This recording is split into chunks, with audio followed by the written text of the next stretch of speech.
Thank you very much for joining us for this plenary debate number 3 of the Biot-Bazant conference. It promises to be, I'm sure, a highly debatable topic on the following statement that cementitious composites at fresh state are visco-plastic solids. It's almost an explosive message if we take at fresh state, solid, and viscoplasticity coming into the play. I'm sure we're going to have an excellent debate, given our two debaters, one for the argument, the other one against the argument. For the argument will be Professor Eric Schlangen from Delft University of Technology. Eric is professor in the Institute of Experimental Micromechanics and head of the Material Environments section of the Faculty of Civil Engineering and Geoscience at Delft University in the Netherlands. He's also the director of the Microlab for Micromechanical and Material Research, which is part of the same university. He's well known for his works on fracture mechanics and other quasi-brittle materials like concrete, durability mechanics, fine element modeling, design of experimental techniques, and more recently, his work on self-healing of concrete and asphalt. He's the inventor of the Delft lattice model for simulation of fracture. He has made substantial contributions to the field of simulations from early age concrete behavior to self-healing bacterial concrete. And is the inventor of the self-healing asphalt with steel, wool, and induction heating that is applied in several applications. That's our speaker for the argument. Against the argument is Professor Emanuel Delgado. Emanuel Delgado is Provost Distinguished Associate Professor at Georgetown University in Washington, D.C., United States. She received her undergraduate degree in physics at the University of Naples, Federico II, in Italy, where she also obtained a PhD in physics in 2001, followed by a Marie Curie Fellowship at the University of Montpellier, II, in France, and a postdoctoral research at ETH Zurich in Switzerland. She held visiting position at ESPC in France and MIT. Before joining Georgetown University, with tenure in 2014, Emanuela was a Swiss National Science Foundation professor in the Department of Civil, Environmental, and Geomatic Engineering at ETH Zurich. Emanuela is well known for all her work on bringing physics aspects to texture of cementitious materials. Given the two debaters here, I'm sure we're going to have an excellent debate on this topic.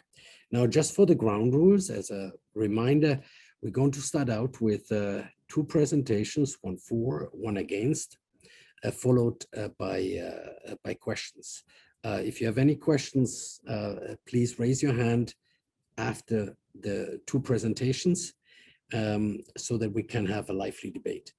At the end of the debate, there will be a vote, as we had done it with the previous plenary debates. You're going to see, if you haven't yet participated in the voting, in the chat box, an address to connect to voting for or against the motion. In addition, there will be some other questions which we would like to raise with you, and at the end of the plenary debate, which we will share in real time, the outcome of this polling. Without further ado, I want to pass the parole to Eric Schlangen to make the case for cementitious composites at fresh states are viscoplastic solids. Please, Eric.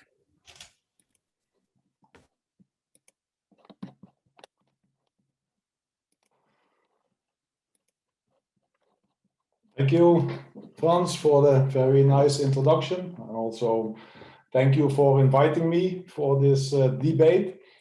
So I'm for the argument, for the motion, and I will approach it from the engineering point of view, because in the end, I'm just an architect that I studied for my master's and went into civil engineering after that to study fracture mechanics. So I will approach it from the engineering side.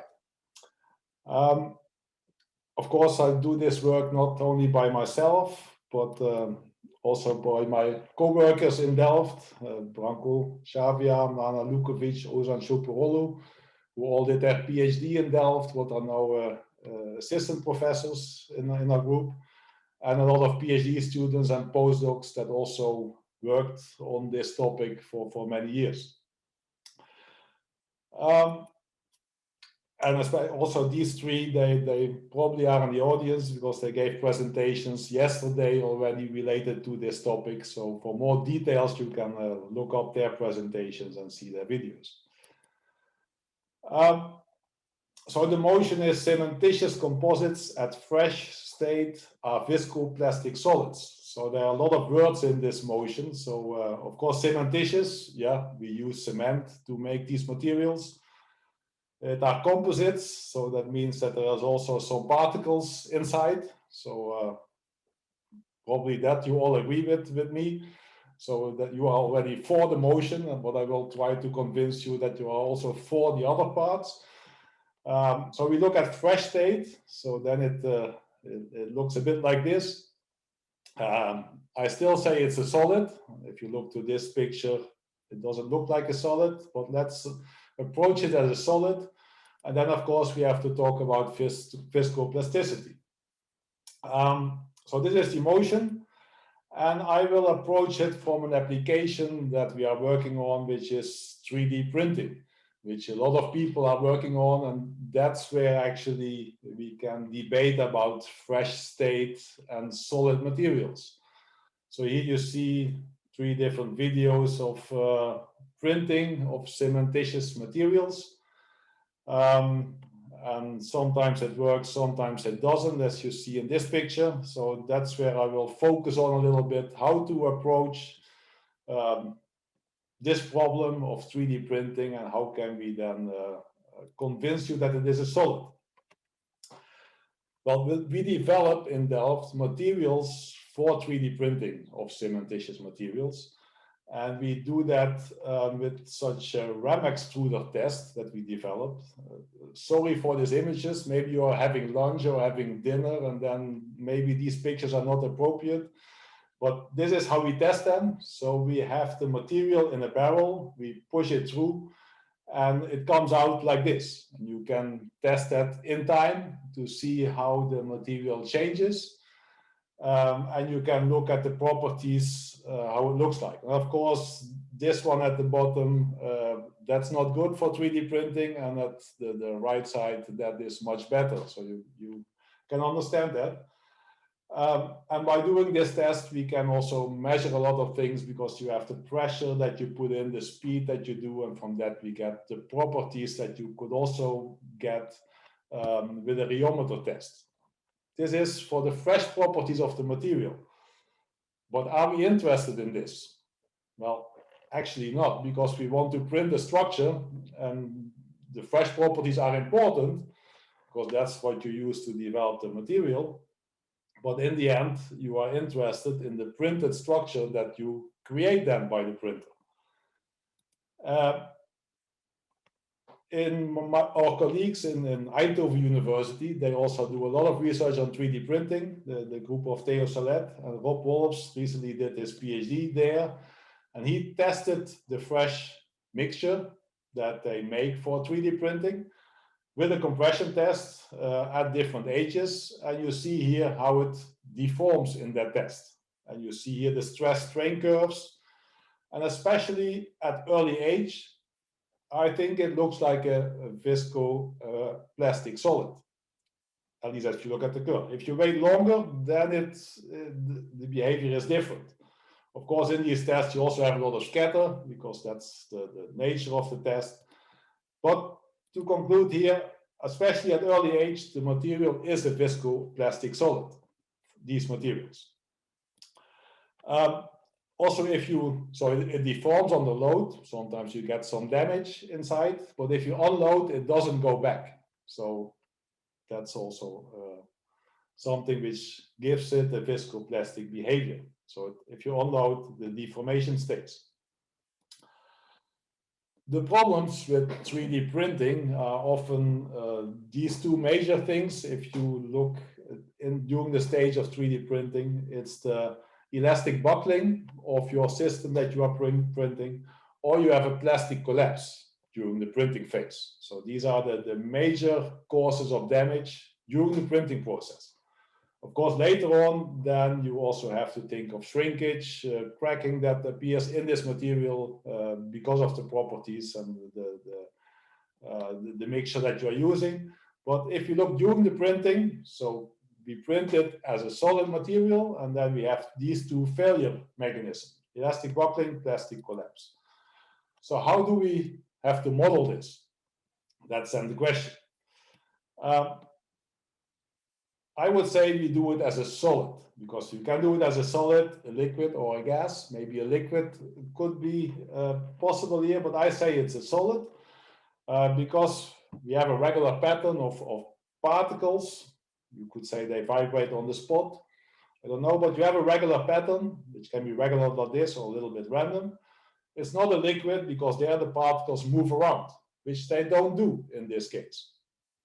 And if we have it as a solid, we know how to simulate that, because we developed models for that in the past. Such a discrete element model you can use to simulate fractures, simulate deformations, all kinds of properties. And there we treat the material as a solid.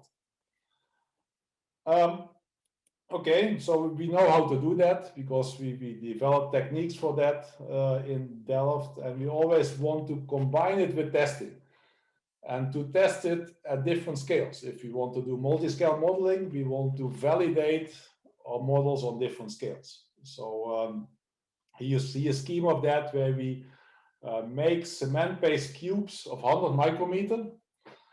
So very small. We have a special procedure for that, to do that, and those we can test with a nano-indenter. So we can do a mechanical test on these micro cubes, and this we can also model with this discrete lattice model.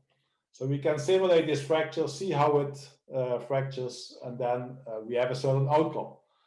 Now the input for such a model we can get from scanning these cubes with a CT scan. So then we have the internal microstructure and porosity of this cement paste with the different hydration products in there, because you see that in a different density if you do the scan.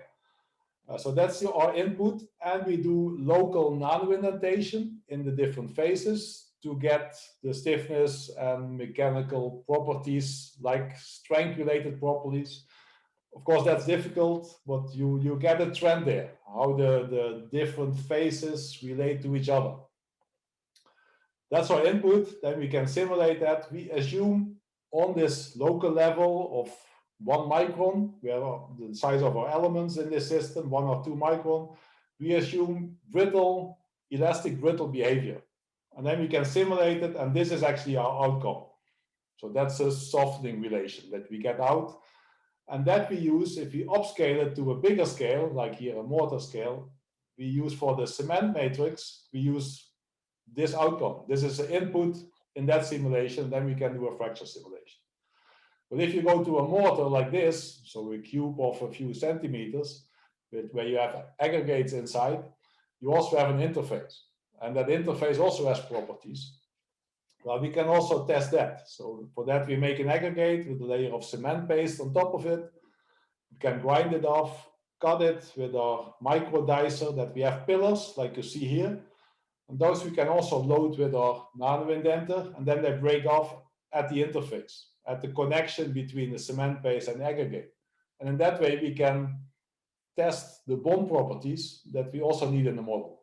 So then we can validate or measure that, put it in the model, also include it in our mortar phase, and then we can simulate the behavior, and it compares very well with the experiment. So that's how we do the multi-scale modeling, starting from a small scale, but do validation with experiments on every scale. We can also test creep in such a way, so then we can make pillars, like you see here. So Ido Ngan is working on that. He gave a presentation yesterday. So we make pillars of cement paste sticking out of a cement paste block with the dicing. So we can load it and measure creep in that with a very high stress level. So we can go up to 90% stress level in bending, and we can measure the creep deformation there. We can also model that by scanning again such a beam, having the density distribution in the material, and giving different creep functions for the different density materials. And in that way, we can model all water cement ratios that we tested here. So we tested 3 water cement ratios, and from the difference in microstructure, we can model the creep behavior. But then the problem is, how can we model this printing process of cementitious materials? How do we do that? We use the same model, but then we build up the model as we print. So we add up more layers. So we add up the weight of the model, and then we have to include material properties. So as I said, if we do a test on the properties, we measure a visco-plastic behavior. That's not what we include. Locally in the elements, we just put in brittle behavior, elastic brittle, and we add a small piece of the material when we are printing.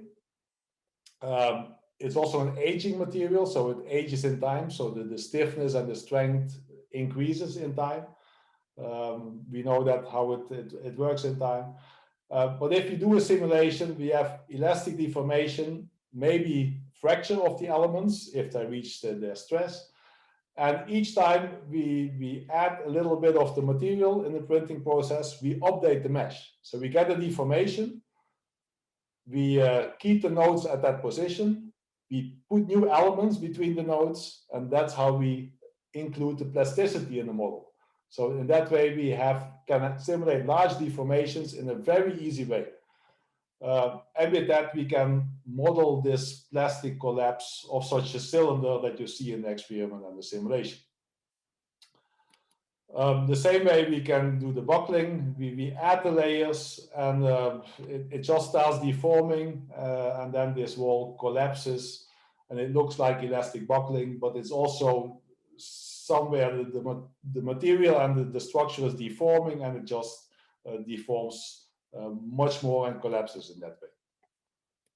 And of course, sometimes you have the combination. You see in this experiment, you have plastic collapse here, and then you have buckling later on, so which are also nicely simulated with the model. Of course, you have to tune some parameters, but still the input that we use is very simple, and we can model this plastic collapse by having a visco-plastic behavior of the material, which we model in a different way locally. And here you also see combinations of squares that are printed or rectangles, which are printed and modeled by others, and we can nicely simulate that with the models we have. So to come to a conclusion, so cementitious composites as fresh state are visco-plastic solids. Yes, they are solids, and they can be modeled as such. They show visco-plastic behavior if you look at a more structural scale. If you test such a cylinder of fresh or a little bit older material, it shows visco-plastic behavior, and that we can nicely simulate with discrete element models by choosing the local behavior carefully in a way that it can model the global visco-plastic behavior. So, and with that, I would start my debate or my presentation for the motion that we have.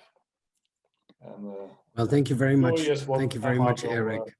Put against that. No, thank you, Eric. Just a question of clarification before we move on to Emma. So you use, for the simulation, you use a lattice model, and you evoked several times that you have there an elastic brittle behavior. So at the level of the lattice, you always have just elastic brittle behavior, or do you introduce there some visco-plastic, some permanent time-dependent strain? On this scale, how we modeled it now, we use this elastic brittle behavior, but we update the mesh. So we do a small step where we get the deformation. So our nodes will deform, will change. Then we keep the nodes at that position and we put new elements in it without any stress. And then we add the next layer or the next part of the material when we print. And then it deforms more. And we update again the nodes and the elements in between. So in that way, we actually can model the large deformations that you get.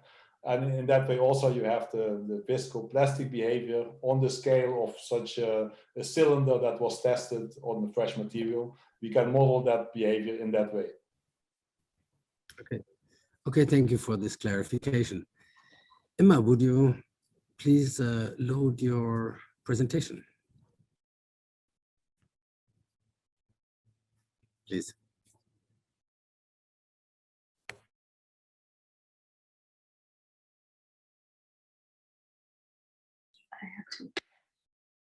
Okay, thanks a lot for inviting me to debate this fascinating topic.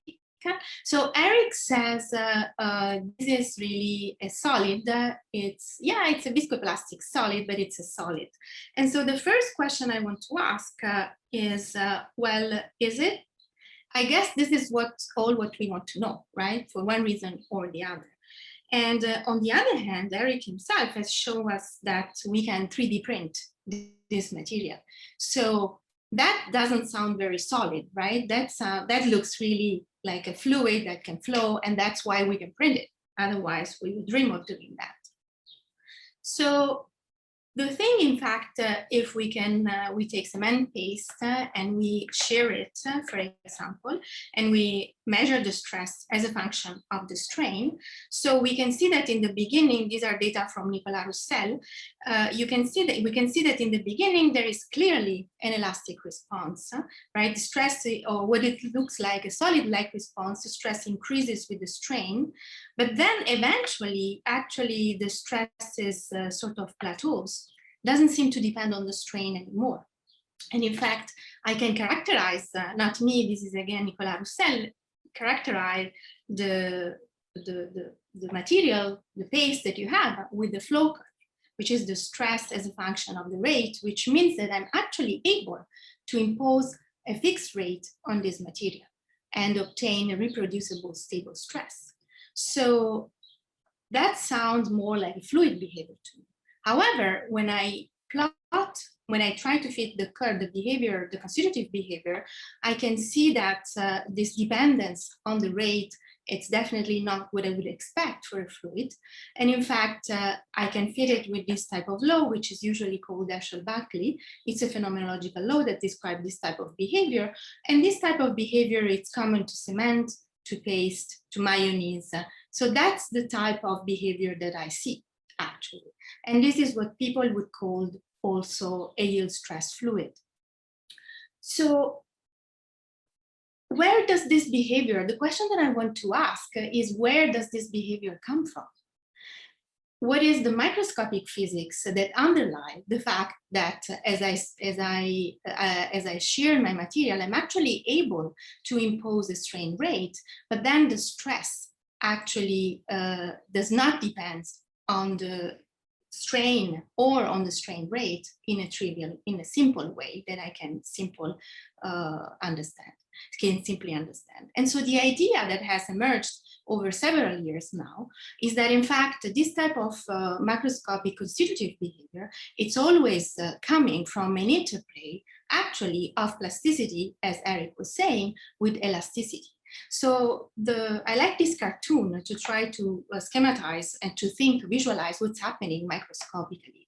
The idea is that I have some elastic storage of the deformation in my material, and but because of the disorder and the complexity of the microstructure, there are local plastic events that are triggered as this material is subjected to stress or to strain, and these local plastic events allow for some stress relaxation, which then triggers which relax some of the stresses through the elastic deformation, and then triggers other plastic events elsewhere in the material. And so basically what I'm seeing when I'm looking at these curves and the behavior of the stress as a function of the strain in the transient and in the steady state, I'm actually looking at this type of avalanches, which are correlated processes in which elastic storage and plastic deformation continuously interplay. And these are ideas that have been put forward and described by this group of people and initially put forward actually by Ali Argon and Bulatov with this idea of shear transformation zones in not in soft material, actually in metallic glasses and amorphous solids in general.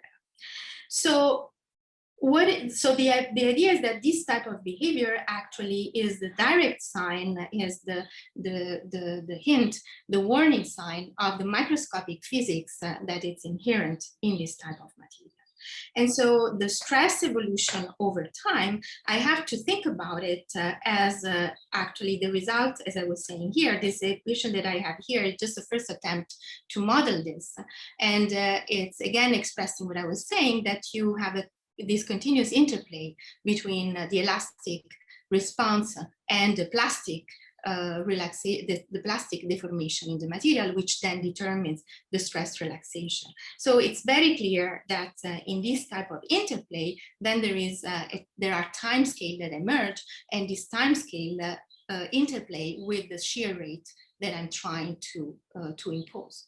And that's why actually, if I think okay, now I can just fluidize my material and then forget about it, I realize that it's not quite so simple, because actually the fluidization process itself has its own time scale, that it's due to the stress relaxation that is inherent in the material due to the way these plastic events are triggered and the time scale over which the elastic deformation is stored.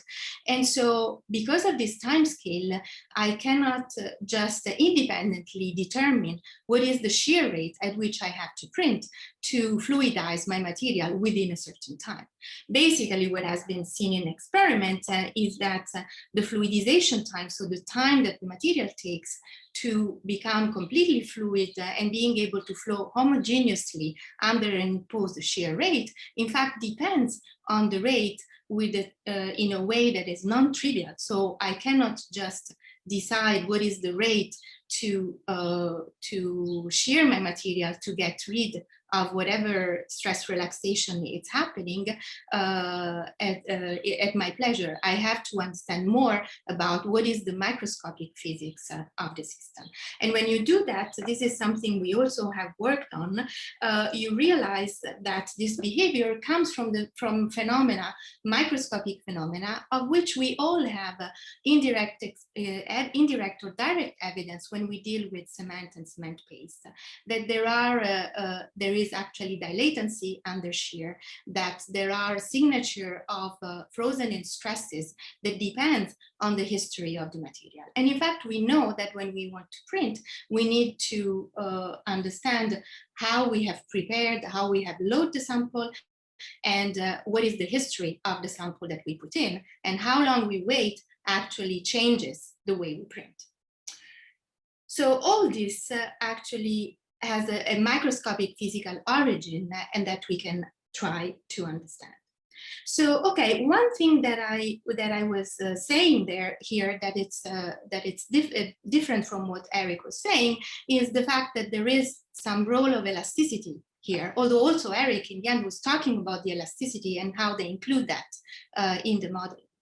And I think the elasticity is an important aspect of that, because actually we know that there is elasticity actually in our cement paste. This is rheology, linear rheology, so very small deformation measured at various times after you start mixing your cement powder with water. And so you can see that from the very beginning, this is a frequency sweep.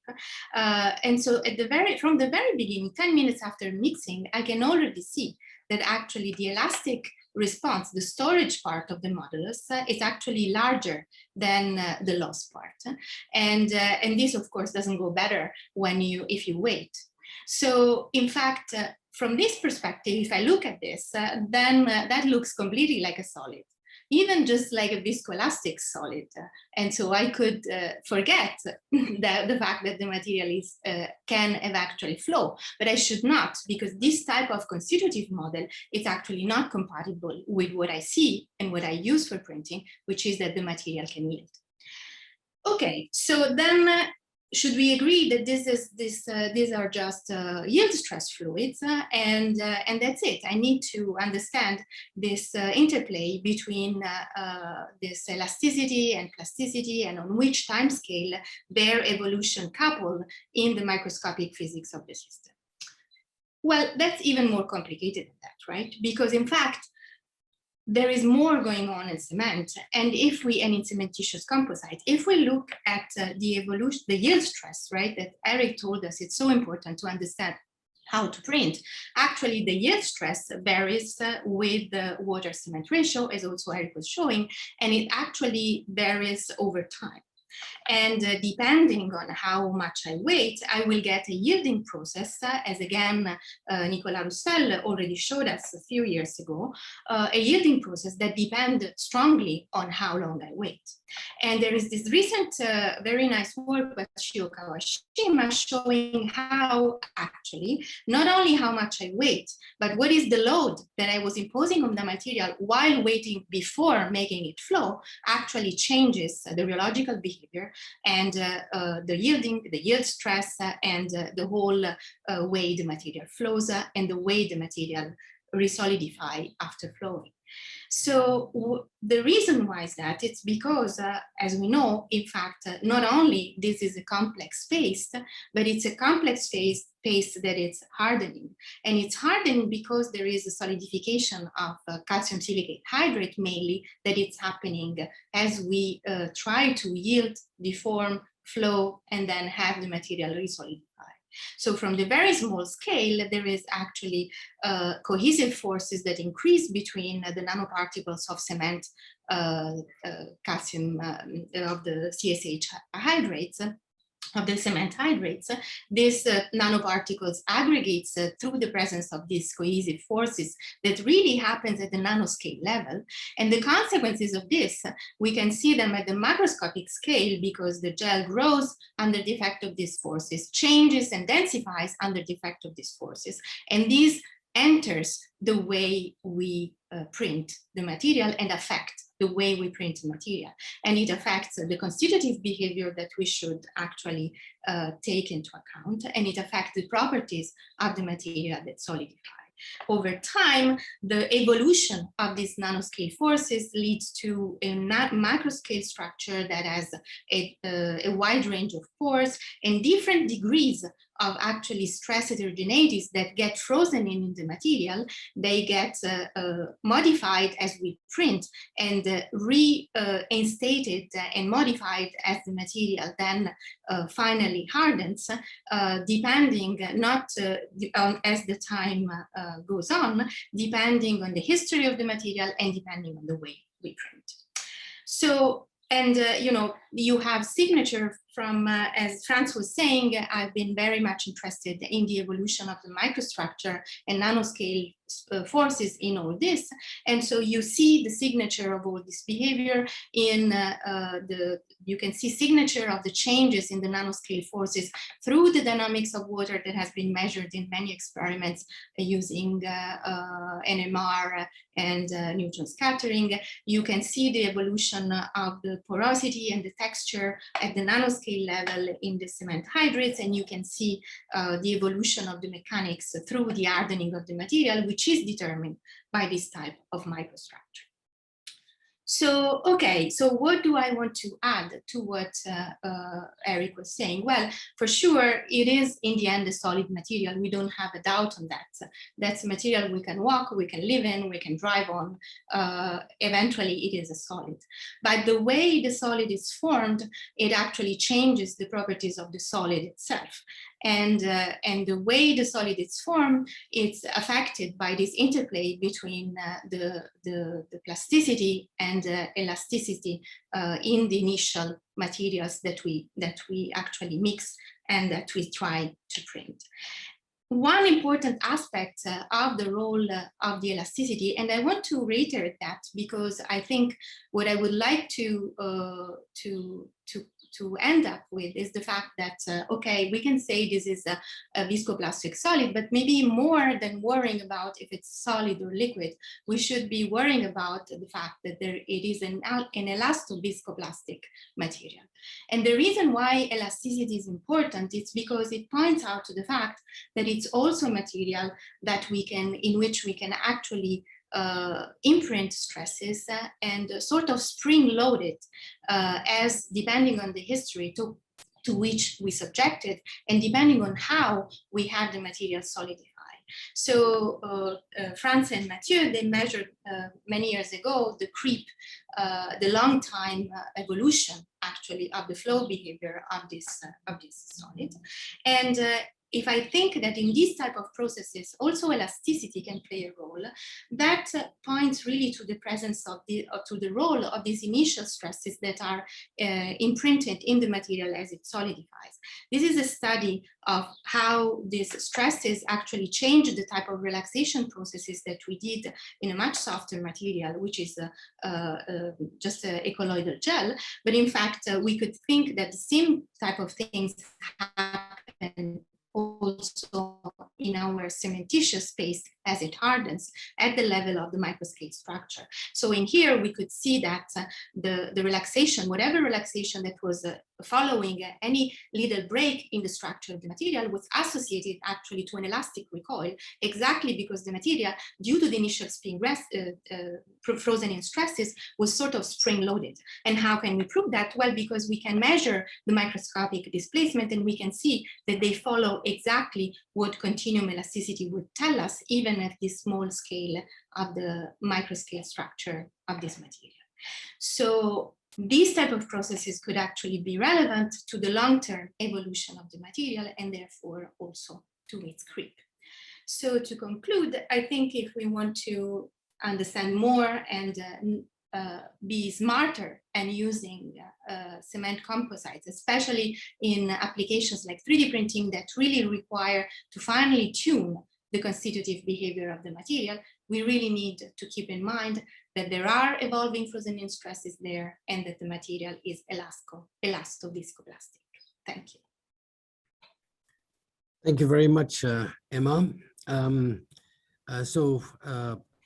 First of all, I would like to highlight the importance. I remember there was always a life before percolation, and then there was a life afterwards in the materials, and all the mechanicians went for after percolation. And there was a whole group of people who were working on the fresh material, and somehow nobody really understood how those two communities will ever come together. It's not only in our field of cement science that way, it's also in many other fields. As many of you know, in the rheology community, the introduction of so-called viscoelastic fluids, not solids, versus viscoelastic solids has has changed quite a bit. It highlights actually the role of elasticity, and I think both Emma and Eric put the hand there where it hurts, or where we need to, hopefully will come to some conclusion about the role of elasticity. I encourage you all to write your questions or to raise your hand to ask questions or contribute to the debate. But to start out, I want actually both of you to comment on the role of elasticity. Eric, for you, I tried to bring this forward already with the question of clarification. Can you walk us through how elasticity in your view affects the fresh behavior? At what moment does elasticity kick in? At what moment does it affect actually the process per se? Elasticity here in terms of energy, which I can store and recover later on. Yeah, actually, I would first like to react a little bit about what Emma said, because if you are the first speaker, it's more difficult because she could already act on my talk. So you started also with the work of Roussel. Actually, he looked at the fresh state of the material, where he looked at the shear stresses and the shear rate. But is that actually important? It's important, of course, if you are developing the mix and you want to pump it through a hose with a pump. But once it comes out of the nozzle, that's not important anymore, because then it has to stay there and it should not deform. And then elasticity comes in, then it's going to deform under its own weight. It deforms elastic, and then it probably gets damaged. So that's why we call it also, why it is a visco-plastic material, because if you unload it, it doesn't go back in the fresh state. So it's not really elastic. It deforms maybe elastically, but you also get local damage. And if you simulate it in that way, then you can model the process. So that's what we try to do with the model that I showed. That of course it deforms kind of elastically under its own weight, but then you get damage locally between the bonds. So you also talked about the frozen stresses that come in, and that they might be important. Yes, they are important, but that's already in the material properties. If we test the strength of the material at a certain age of the material in the fresh state, these local stresses, eigenstresses, frozen in stresses, are in the material. So they are also in the result that I measure. If I measure a strength and deformation, that stress is in there. Of course, if you want to explain why it has that certain strength from the nanoscale, then these eigenstresses are important. But if you start from the engineering scale and just do a test and test the properties, and you're interested in the result of that, then I'm not interested in these eigenstresses because they are already in the material. Can I Emma, answer that? please, please, please. Okay, so I think that the elasticity, that also Nicolas Roussel should worry about the elasticity. I'm sure he does. But in the sense that elasticity, I think it's important even in the fresh state. And that's something that we should think about. And in fact, the measurements I show, they reveal very clearly that you have a predominantly elastic behavior, even at right after mixing, 10 minutes after mixing, if you look at the linear viscoelastic behavior. So what seems that it's the material that it's in the flowing state, what we call the fresh state, has some elasticity in it. And that is something that actually should make us think of what comes afterwards and how the evolution of the material goes. But the point that I want to make, mainly to answer to Eric's behavior, is that in all amorphous solids and in soft materials, harder materials, no matter what's the value, the absolute value of their strength, it has been shown now very clearly that the frozen-in stresses actually for sure affect the modulus, as Eric says, absolutely. And so there is a way to take into account those behavior for the linear, what we usually refer to as the linear properties of the material. But in fact, there is more and more evidence in all sorts of material. And so I have no reason to believe that cement composites should be different, that those frozen-in stresses, they modify the modulus, and this is something we can test and we can measure and we can take into account, but they actually also modify the nonlinear behavior of the material. So they modify the yield stress, the stress that it's needed to make the material flow, but they also modify things like creep and the very long-term evolution. And the reason why they do that, I can understand it, maybe I'm wrong, from the ingredients that I was introducing before. The fact that at the microscopic level, there is always this interplay between elasticity and plasticity. So elasticity, it's important there, not only because it gives the information that there is some energy storage, which is of course important, which modifies, for example, the material strength, but also that it helps setting a time scale. And this time scale may be very, very long, very, very short, and so we don't care, very, very long, and so also we don't care on the length scale of where we do our test. But then we should worry about, because traditionally cement composites are materials that we want to use for a very long time. And we do worry about durability and long-term evolution of the material. So I think that we should worry also about that, in the sense that we should have this in mind as a wider understanding of the material properties that can come up, that can show up at times that we don't suspect. Okay. Zdeněk, please. I have not followed this topic, but by analogy, I wonder, and this is actually a question. You have apparently elastic domains growing in the fresh paste, but they are not in contact or don't form a contiguous or percolating framework. And outside them, outside the viscoelastic domains, you have a contiguous visco-plastic material. Mm-hmm. And the elastic part is growing.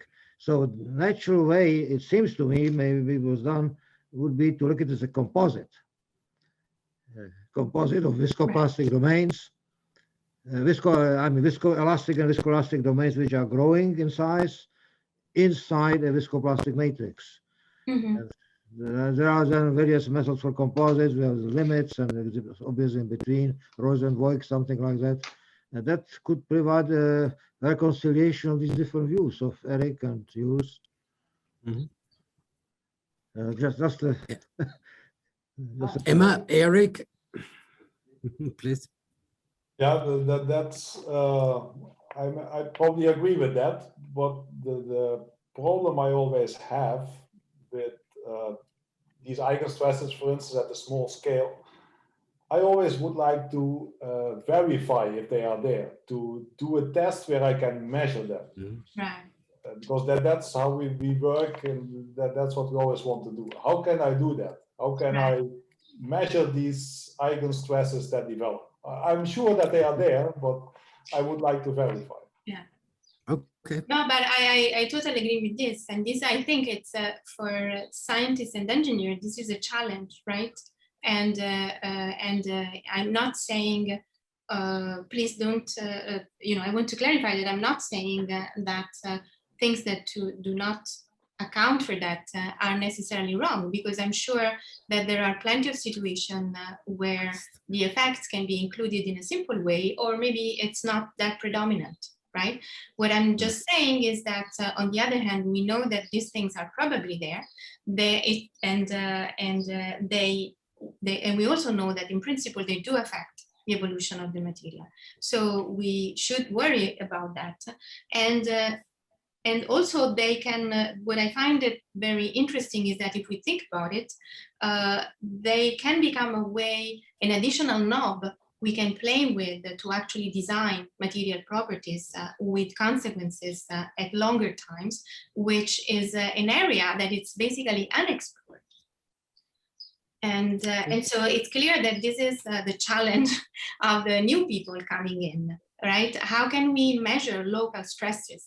How can we understand and access quantitatively, as Eric is calling for, and I think it's right, quantitative information instead of saying, oh, they're there and they should be doing this. I agree. That's definitely what we are, trying to do from the simulation point of view. But even from the simulation side, it's a tricky business. So, and with the study of combining different type of models in a composite type of fashion, I think it's a very good idea. It's possible that people are already trying to do that. I do think that the elasticity is present even in the matrix, and the matrix is not simply visco-plastic even there. And then there is, for sure, there is a very interesting development in terms of composite models, constitutive models for composites that one could probably look into to learn more and to get new ideas. Thank you very much. I think Michael Heist, good to see you. Please, you had a comment, question, please. Yeah, thank you. Thank you to both speakers for this very nice exchange. I agree in parts and disagree in some parts with some of the comments. I think one very important, I agree with Emanuela, I think these materials clearly do have some elastic properties. I mean, we can clearly see that in rheological testing, loading the sample and unloading, so there is some redeformation. However, I think even below the yield stress, the creep property of these materials is very, very much pronounced. So that is, I would expect also you probably see that, Eric, in these 3D printed samples, that you do get some deformations even before yielding, which eventually increased with time. One aspect I think, however, is very, very essential. Emanuela, you brought up the question, basically the influence of reactivity in the system. I think what is not really understood yet clearly is the fact, how does actually the shearing process happening before, for example, during mixing, during pumping, and all these processes going along with that, how does this actually change reactivity? Or one shouldn't actually speak of reactivity, but actually dispersion of reaction products. So Emanuela, you mentioned CSH, which in the rheology, cement rheology community, we have a very harsh debate these days, whether basically thixotropy is being caused by adrengite formation or whether it's by CSH precursor formation. So there's two groups which discuss that very intensively. But I think what's clear for both of these processes is that they're influenced by the shear history of these samples, and then it propagate into the creep behavior and so forth. And I think that's a very essential aspect which should be considered, and because I think this process influences differently the elastic part as well as the creep part, as well as then the deformation behavior beyond yielding. Absolutely. Thank you very much, Michael.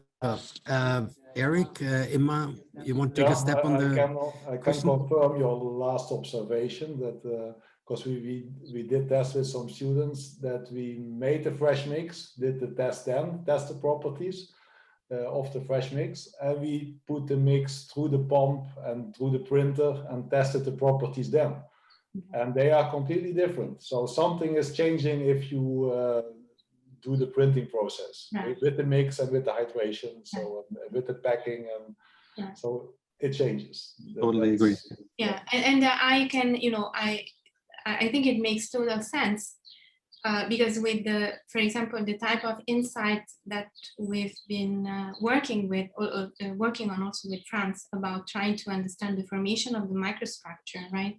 Then you realize that there is the nanoscale forces which are controlled by the physical chemistry of the system, and but then the gelation process, the formation of the solid matrix, it's a much more complex process that is affected typically also by it's going to be affected by the shear deformation. And depending on how you shear, you're going to promote certain type of structures rather than others. Break part of the structure, help reform some other part of the structure. You know, in softer materials and gelling materials under shear, you have shear-induced alignment, shear-induced aggregation into structures that would not necessarily form immediately just at rest. So that's absolutely a very important aspect. And I think there is more on this that needs to be clarified and actually used for designing the 3D printing processes. Thank you very much. Gianluca, you had a question. Yes, thank you, Eric, thank you, Emanuela. I think very interesting discussion. I want to bring a little bit of a different dimension to the discussion, and that is the dimension of concrete, because really we have discussed here cement paste, and concrete is 70–80% aggregate, right, of different sizes. And you know, Eric, you mentioned here the slide at one point where you say, oh, the topology doesn't change, and then it's a solid, because for fluid the topology changes. Well, true to some extent, but for particularly printable concrete, because if you look at SECs or even just standard concrete, well, the topology does change at the fresh state. You know, if you're flowing, you know, when you're putting concrete in a formwork, the topology of the particles, who is in contact with whom, it changes continuously through the process. So I think the discussion of the topology is depending on then the rheological property of the paste, which is a small portion in volume of the entire concrete, is an important thing to discuss. And that also brings the question of the elasticity to another point of view, which is what are the mechanisms that induces the equilibrium at rest? So not really during flow. So because we have been discussing flow and visco-plastic versus viscoelastic or fluid or solid, but what are the mechanisms that are relevant at rest? I think that is an important aspect too, right? You know, if you think of a mass of gravel, well, you have a cohesionless material, and you know, you find equilibrium because of frictional stresses, so all shear. Then you put this paste in, and then all of a sudden, first of all, you have cohesion. There are experiments that people have done by pulling on two aggregates and with some paste in between, and you have some tensile resistance there, which is contribute both elastically and then in plastic regime with the equilibrium at rest. And then you might have also those elastic shear stresses. And so the question for both of you is, to what extent we are investigating, number one, concrete, because all the application I've seen also in 3D printing is on cement paste, and that is something that we need to address as a community, because we are not going anywhere with cement pasted houses, right? I think we need to really go to concrete. But then the issue of, you know, evaluating these materials on how they are equilibrated internally at rest. Okay, thank you, Gianluca. I can react on that. Again, what we are interested in is when the concrete comes out of the nozzle and we print it, and it should stay there, then it's in rest. And then I say it's a solid. Also, if you would print concrete with bigger aggregates, of course, they are moving around during the printing process, but once it comes out of the nozzle, they should stay in the same position where they are. If they do deform a lot and you get plastic collapse or buckling, actually we are doing something wrong, because we don't want that. Then it's failure of the structure. So then we don't have a good mix or not a good procedure. And then also during this shearing around in the mixer and the printer and the hose, indeed you get all kind of stresses again between the aggregates and the cement base. That's true. But once we have printed it, nothing changes anymore. So if you would do the material test on the material that is printed, then all these eigenstresses are already built in. So that's what we test. From the engineering point of view, then that's what it is. Of course, from the scientific point of view, I also would like to know what is really happening in there, because then I could optimize my material. But from the engineering point of view, I don't need to know. I don't only want to know the properties. So from my side, I agree with Gianluca, and one of the reasons for studying, the reason, right, to study and to try to understand what is really a constitutive model that would make sense for cement. It's because then once you have a constitutive model, then you can deal with the challenge of the range of scales when you go from cement to concrete, right? And now you can use that as Professor Bazant was suggesting as the matrix constitutive model that you can combine with the aggregates component to describe, again, the larger scale behavior of the material. But I totally agree that this thing should be connected. And in fact, more people that work on cement should talk more to people that work on concrete. And maybe now is the time to start, this type of conversation that I find there's still a pretty much separated community. On the other hand, I also think that, I also think that, in fact, in the 3D printing process, there is an opportunity. Gianluca was mentioning the issue that actually topology does evolve. And that's a very interesting feature, because people that are doing 3D printing with metals, with plastics, and especially with metals, there have been enormous, but not only, also with hydrogels, there has been an enormous development in actually printing the topology that you want. So printing in a way that you induce rearrangement in the microstructure, but you induce in the topology, and you induce the rearrangement that you want, so that the final properties are actually better. So there is some aspect of the printing that it's very interesting, and it's an opportunity for future development. And I think this is where things will go, because they are already going in this direction for other materials.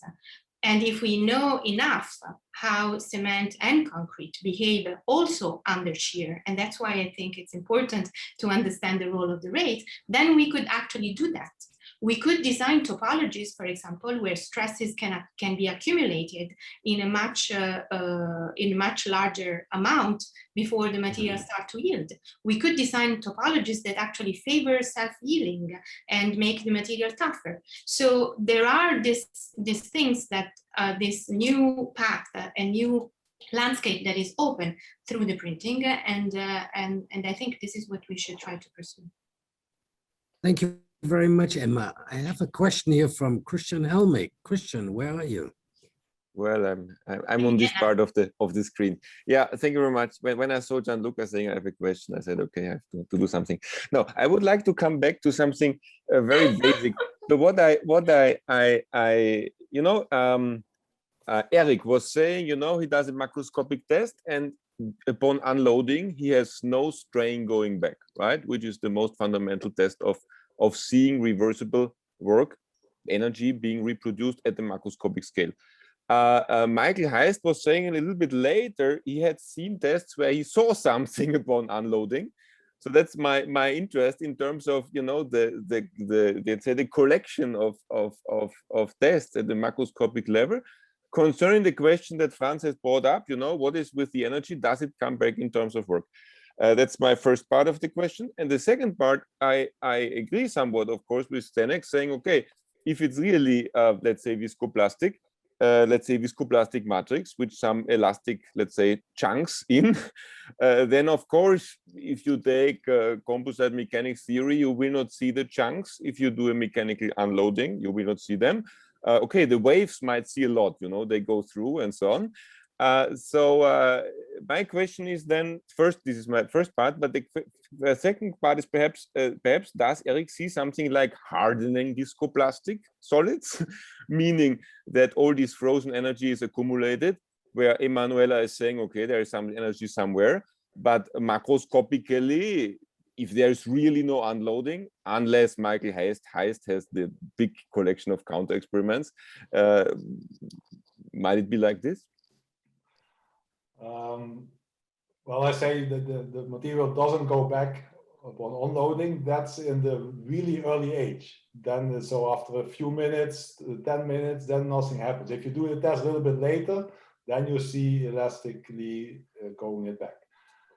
Well, do we have hardening? I don't think so, because there is not that much hydration yet, at least in the mixes we tested. You can have much faster mixes that hydrate much faster, but in the one that we tested, not that much is happening in the first minutes. So it's not hardening in that way that it's frozen in that. So what you see is really deformation and damage appearing in the material. One has to distinguish hardening due to hydration, which you mentioned, from hardening in the sense of plasticity. After a small strain, yield limit goes up. That one, and that second case may be happening even if there is no hydration. Okay, could be. This was my question. It was not the chemical one. Yeah, Emma, do you have a point about Christians trying to, as the French say, arrondir les angles, make angles round? I think it's a very important role in a scientific debate, and always the wisest position, right? I like what Christian was saying. I can add from my side that the evolution of the in the other materials that we print, like in polymers, in metals,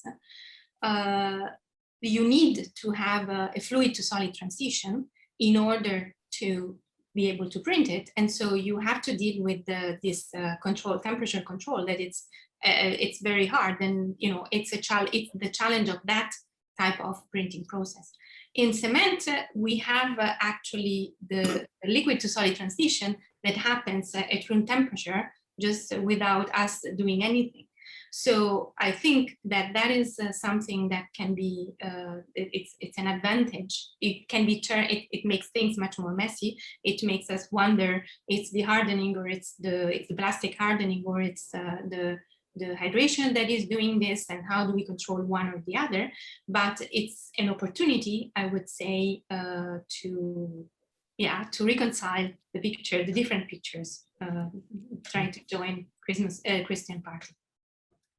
Thank you very much, Emma. Eric, do you have some last thoughts of wisdom you would like to share from Delft to the community? Yeah, I was triggered by what Emma said a couple of minutes ago, that we should use these eigenstresses that develop in the material to design better materials. And she even mentioned self-healing. And of course, then I'm really triggered, because I do a lot of work on that. We can even give you some bacteria to help with that self-healing. But no, that's really a way to go, I think, to make use of the stresses that develop in the material due to processes that happen, printing or other processes in the material, and use those stresses and deformations to develop better materials. So that's something I would, I completely agree with, and that's something where we should go. Yeah, thank you very much. I think we are sort of coming to an end of the debate, and we'll now come to voting. I think, let's say, there are a few points which I retain. I think it's this critical role of elasticity, which we haven't appreciated. I think both of your work forces us to think about the role of elasticity. The fact that, Eric, you observed those cracks can only come from some dissipation of elastic energy. So that's a clear sign that there's elasticity there. I think the vision which Emma brings in from using elasticity as a means to describe evolutionary states at equilibrium or out of equilibrium brings it together. So I think there's a whole field opening up for us in cement science, which of interest, which is why we're going to vote now on the motion. So please go to polev.com, enter Biot-Bazant Co-685, and we immediately come to the questions which were raised. Please, Essay. First question, is this relevant from an engineering perspective or from an academic, and here I mean from a science perspective? The A, definitely for engineering, relevant to both parties, and definitely for science. Please vote A, B, or C. And okay, so I think you both made your case, both Eric and Emma, coming from different, from the two spectra here to make the case that relevant to both parties is both, is still evolving. Wow, that's good. We're stabilizing around 70% of relevant for both parties, around 25. Thank you very much. Let's go on to the next question. Do you think that a review paper on this topic would be beneficial? And please, this is just a yes or no, which shows the great interest in this topic, that this fresh concrete behavior now brought about from the question of 3D printing is becoming a real hot topic in that field. And I advise any junior colleague, if you have some time and money, invest in that field. So a review paper. So we're going to come back to Eric and Emma on this here to maybe bring this wisdom together and rely on some of the questions which were raised here in order to bring this forward as a review paper. Thank you very much. And finally, the last question. Cementitious composites, the whole motion, cementitious composite at fresh state, are they viscoplastic solids? True or false? I remind you, Eric said true, Emma said false.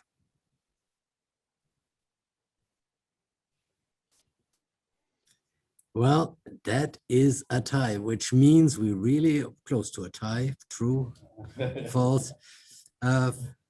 Well, let's wait. Let's bring it together. In any case, that is a very close call.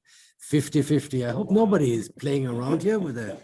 We'll bring them here. But this is a fantastic result for a debate. I would like to thank, please unmute you, our debaters.